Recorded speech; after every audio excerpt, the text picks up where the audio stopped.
Ce podcast donne à entendre la voix des photographes de Katanga Crush, une exposition présentée au Centre culturel de Liège Les Chirous du 25 août au 14 octobre 2023. L'exposition aborde la problématique de l'exploitation des métaux rares au Katanga, en République démocratique du Congo, au travers de travaux récents de 7 photographes de Lubumbashi, Kinshasa, Bruxelles et Paris. Ce patchwork de vision est complété par des archives de propagande coloniale et rend compte de l'ampleur du problème minier en RDC et de ses interconnexions avec notre quotidien occidental. Les images d'archives de la GECAMINE sont commentées par le collectif Mémoire coloniale et lutte contre les discriminations. L'exposition et le podcast ont été réalisés dans le cadre de Décolonisons, décloisonnons, les rendez-vous du collectif Tempocolor.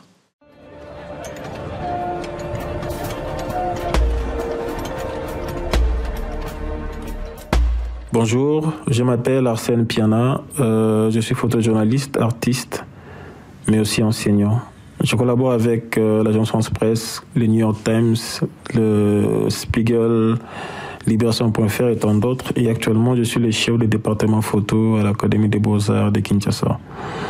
Et je couvre les histoires de la RDC en général, mais en particulier celle de Kinshasa.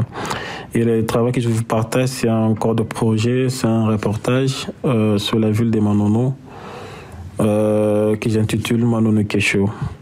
Et la photo qui m'intéresse le plus, c'est cette photo, ce portrait de Ngwa Mimi,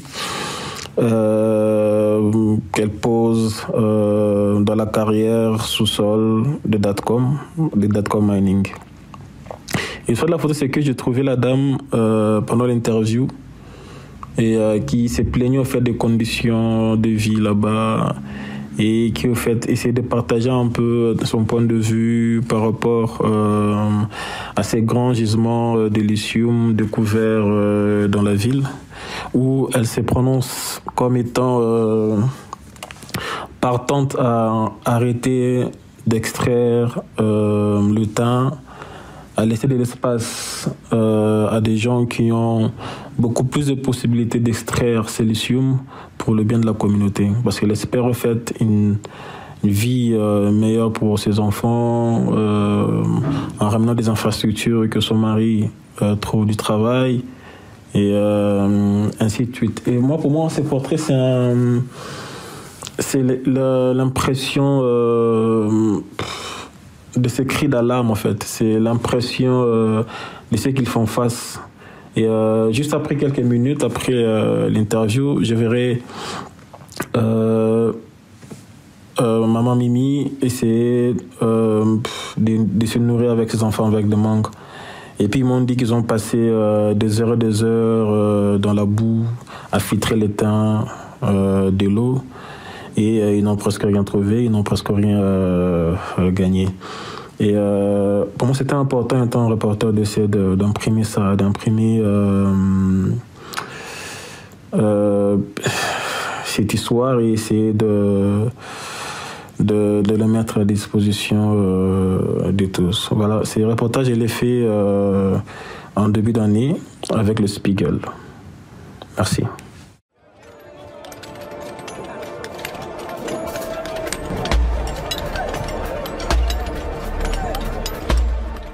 Bonjour, je m'appelle Colin Delfosse et je suis photographe documentaire depuis une quinzaine d'années. Je m'intéresse aux questions minières en Afrique centrale depuis pas mal de temps. Aujourd'hui, je vais vous parler d'une photographie que j'ai réalisée en 2021 en République démocratique du Congo. Une image qui est extraite d'une série qui s'intitule Cobalt Crush. C'est une photographie aérienne prise par drone. On y voit la ville de Kolwezi, cité minière construite à l'époque coloniale par les Belges. La ville a été installée sur un gisement de cuivre et de cobalt. Ce n'est qu'en 2017 qu'un industriel chinois, le groupe Zen, commençait à exploiter ces matières premières du sous-sol congolais. Creusant toujours plus profond, la mine s'est agrandie jusqu'à la lisière de la ville de Kolwezi. Et progressivement, elle a commencé à délocaliser les habitants des quartiers pour agrandir la mine. Sur l'image aérienne, on perçoit les ruines des maisons, des constructions, mais aussi les jardins des habitants, qui vivent à quelques mètres de ce puits minier gigantesque. Quand on se balade dans le quartier, en bas, on perçoit la colère des habitants, mais aussi le bruit et la poussière qui sont générés par la mine. Mais on ne voit pas l'ampleur du problème. En réalisant cette image, qui est en fait composée de 400 photographies, on voit le détail des rues, la couleur des différentes strates de la mine. C'est presque une cartographie. Une cartographie qui nous donne une vision un peu plus précise de l'ampleur des dégâts sociaux et environnementaux des mines dans cette région du monde. Dégâts qui sont la conséquence directe de notre besoin de minerais pour alimenter notre révolution technologique actuelle.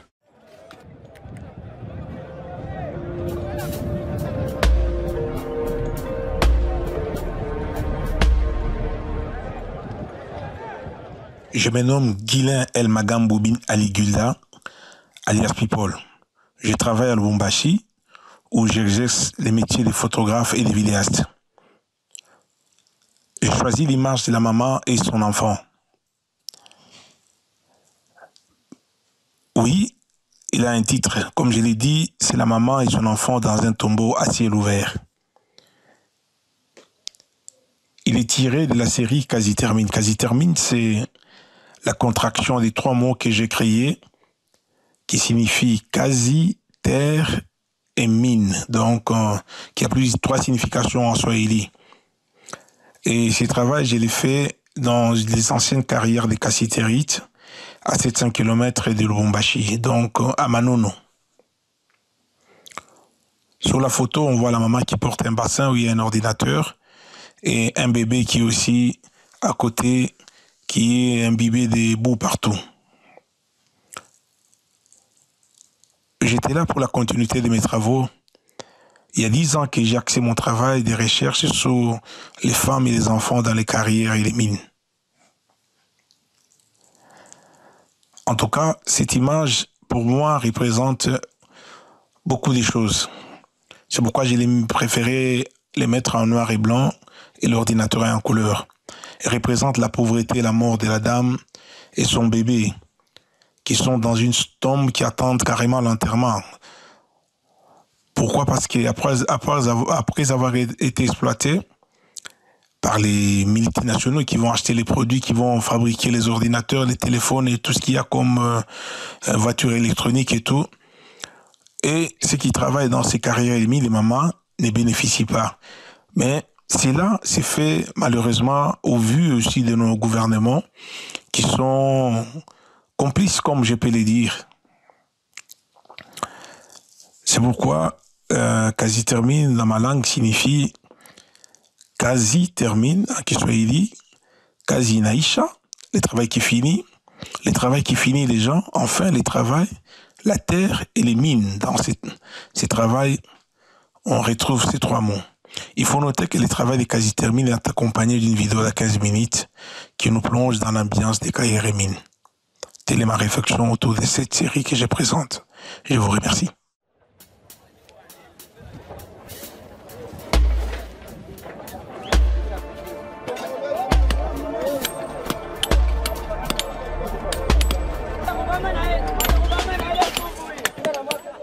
Bonjour, je m'appelle Gwen Dubourg-Mieux, j'ai 45 ans, je suis photographe depuis 13 ans. J'ai débuté la photographie en 2010 en République démocratique du Congo, à Lubumbashi, puis à Kinshasa.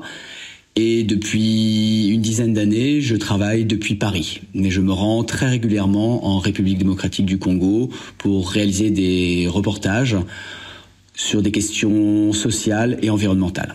Alors non, cette photo n'a pas de titre. Elle fait partie de la série que j'ai intitulée « Les mangeurs de cuivre ». La photo a été prise au cercle hippique de Lubumbashi lors de l'annuel derby organisé par le richissime entrepreneur belge Georges Forest, parfois surnommé le vice-roi du Katanga. On y voit des cavaliers, tous blancs et vêtus de blanc, se préparer pour la compétition, alors que les employés de la société Malta Forest, propriété de Georges Forest, en tenue de travail, sont assis à même le sol et font une pause. Je me suis rendu début 2012 au Katanga à l'aide de la bourse du festival Photo-Reporter de Saint-Brieuc, en France, pour finaliser mon reportage sur les conséquences sociales et environnementales de l'extraction du cuivre et du cobalt. J'avais débuté ce reportage 2 ans auparavant, en montrant principalement les perdants de la libéralisation du secteur minier au Katanga, les anciens employés de la Gécamine notamment, mais aussi les creuseurs qui travaillent sans protection ni salaire, etc. Et je voulais montrer les nantis, les gagnants de cette libéralisation du secteur minier, principalement des entrepreneurs étrangers, avec évidemment Georges Forest en tête, mais aussi quelques fonctionnaires congolais proches du pouvoir. Avec cette image, j'ai souhaité illustrer le néocolonialisme qui sévit encore en RDC, et notamment dans la riche province minière du Katanga.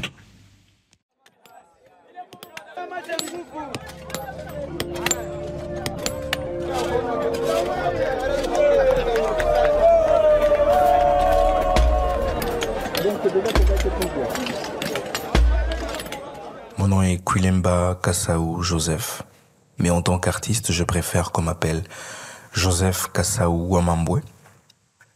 Je vis et je travaille à Lubumbashi, en République démocratique du Congo.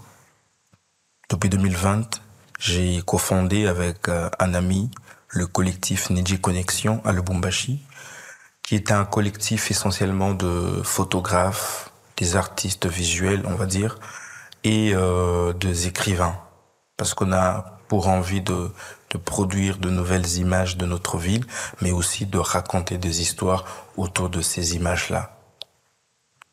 En 2021, nous avons lancé un projet Onesha Lubumbashi, qui veut dire en swahili « montrer Lubumbashi », dont l'ambition était essentiellement de répondre aux images déjà policières qui existaient sur la ville de Lubumbashi, qui ont été produites pour la plupart par des gens qui n'habitaient pas ici, et on va dire dont la vision aussi n'est pas celle que nous portons. Et donc nous avions envie juste, non pas avec des envies politiques, non pas avec des envies stratégiques, mais avec des envies juste de recréer de nouvelles images autour de notre ville et de raconter des histoires. Mais cette fois, des histoires que nous connaissons et produire des images qui sont proches de ce que nous sommes, proches de nous. La série sans titre que je présente dans l'exposition Katanga Crush est une émanation de ce projet, on va dire. Et dans les photographies, je montre les petits commerces qu'exercent les habitants de la cité Gécamine, de la commune de Kamalondo. Bref, les petits efforts consentis chaque jour par une population coincée dans un paradoxe entre richesse minière et survie perpétuelle. À une époque où la gloire de ce qui était autrefois le grand poumon de l'économie congolaise, on va dire la grande générale des carrières et des mines, la Gécamine donc, n'est que poussière et nostalgie. L'image que j'ai choisie, c'est l'image de cet homme avec une charrette, arborant, on va dire, les couleurs du Congo dans son parasol le jour de l'indépendance. Et pour moi, cette image est très représentative de ce que je veux faire passer comme message. Parce que dans sa condition d'effort physique, on va dire extrême, et excentré de l'ombre qu'il est en train de créer lui-même avec son parasol, mais qui profite à quelqu'un d'autre, un passant. Le Congolais est coincé dans cette spirale d'injustice globale du nord au sud à cause de ses propres richesses du sol et du sous-sol. Il y a des guerres qui sont alimentées, ouais, et même d'autres qui sont maintenues pour l'unique besoin d'exploiter les dites ressources. Et cela plonge la population dans une pauvreté sans nom. Ainsi, au prix de sa propre mort, le Congolais porte le poids du bien-être global. Il nourrit les ambitions des autres, et précisément de ceux qui veulent garder leurs conditions de vie meilleures, tout en dépouillant de plus en plus celles des autres, celles de l'Afrique, sans doute, mais beaucoup plus celles du Congolais. Si je devais donner un titre à l'image que j'ai choisie, je lui donnerais « Jour d'indépendance ».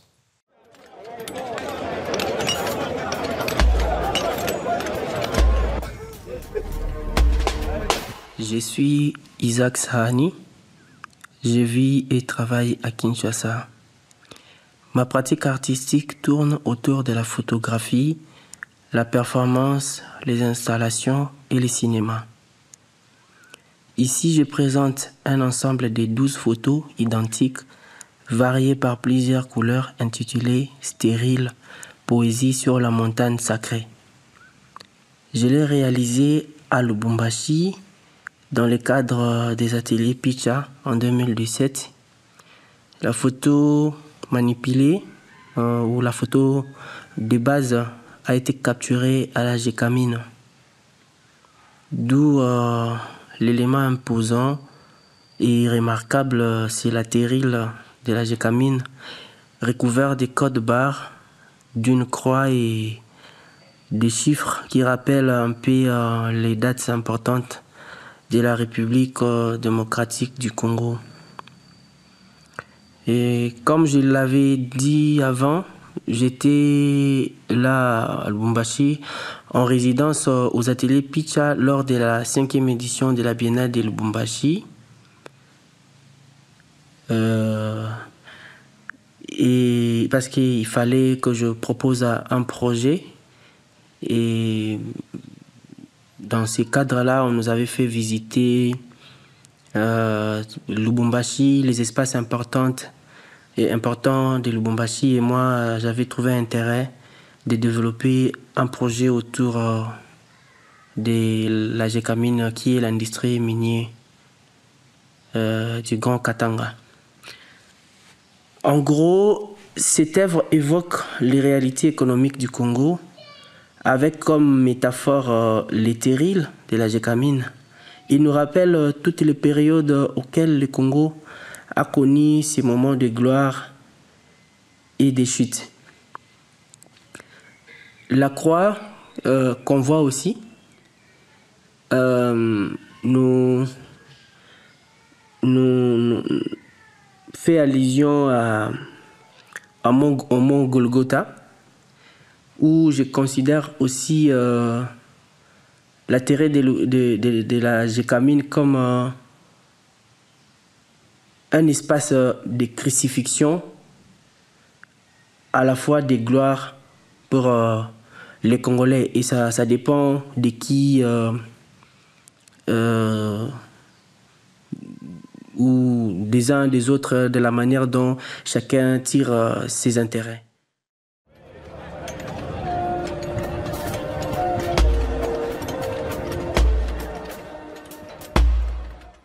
Je suis Kasangati Goudliv Kabena. J'habite au Ghana. Je travaille entre Kumasi et Kinshasa. Close, c'est une série de photos que j'ai développées en 2019 à Kamalondo, à Lubumbashi, en République démocratique du Congo. Il faut rappeler combien ce quartier a une histoire particulière liée à la ségrégation raciale, spatiale et à la colonisation. En 2019, ce qui était intéressant pour moi, c'était de réfléchir sur ces relations sociopolitiques et l'accessibilité des inconnus. Il y a une des photos très importantes pour moi, c'est la photo d'un jeune homme qui promène son chien. Je crois que cette photo m'a beaucoup aidé à me questionner sur ces relations sociopolitiques et l'accessibilité des inconnus dans ce quartier qui semblait paradoxal par rapport au temps et aux circonstances.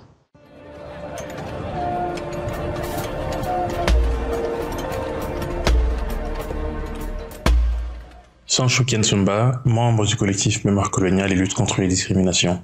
Notre collectif lutte depuis près de 10 ans pour une société débarrassée du colonialisme, débarrassée de la propagande coloniale qui produit encore des effets dans notre société aujourd'hui en termes de racisme et de discrimination. Et notre collectif se bat surtout et avant tout pour une société qui favorise le vivre ensemble, dans laquelle la mémoire coloniale partagée, acceptée et historiquement vraie prendrait le dessus sur les falsifications historiques.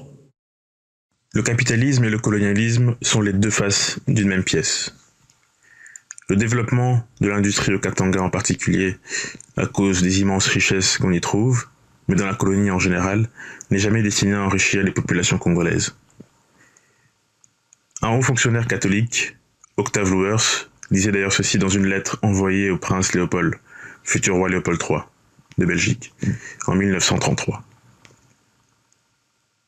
Dans le système d'exploitation capitaliste, l'amélioration sociale et matérielle des indigènes n'est plus le but essentiel du développement du pays, comme le prescrit la charte coloniale.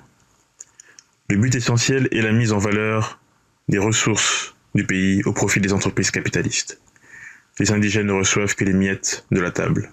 Fin de citation. Il faut cependant remettre dans un contexte cette affirmation qui intervient dans un moment où l'Église se voit perdre ses fidèles, arrachés par les entreprises capitalistes pour aller travailler dans les mines. Cependant, cela met le point sur quelque chose d'important. Le développement économique du Congo, cette sorte de civilisation forcée, n'est pas pour les Congolais, mais bien au profit du colonisateur belge. Ici, les images de propagande que nous voyons veulent nous faire penser à une évolution, un développement grâce à la Belgique coloniale. La propagande coloniale a voulu humaniser le système violent d'exploitation raciste mis en place par la Belgique. L'indépendance du Congo et son sabotage par la Belgique nous montrera finalement que le seul et unique objectif du système colonial est de faire de l'argent, de s'enrichir. Mais ça, les Congolais l'avaient compris. Ils n'étaient pas dupes, et ils ne sont toujours pas dupes d'ailleurs. Patrice Lumumba, premier ministre du Congo, élu démocratiquement par les Congolais, disait lors de son discours le 30 juin 1960 ceci. « Nous avons connu le travail harassant, exigé en échange de salaires qui ne nous permettaient ni de manger, ni de nous vêtir, ou de nous loger décemment, ni d'élever nos enfants comme des êtres chers. » Cette phrase, à elle seule, illustre tout ce qu'a pu être le système colonial et son pendant capitaliste.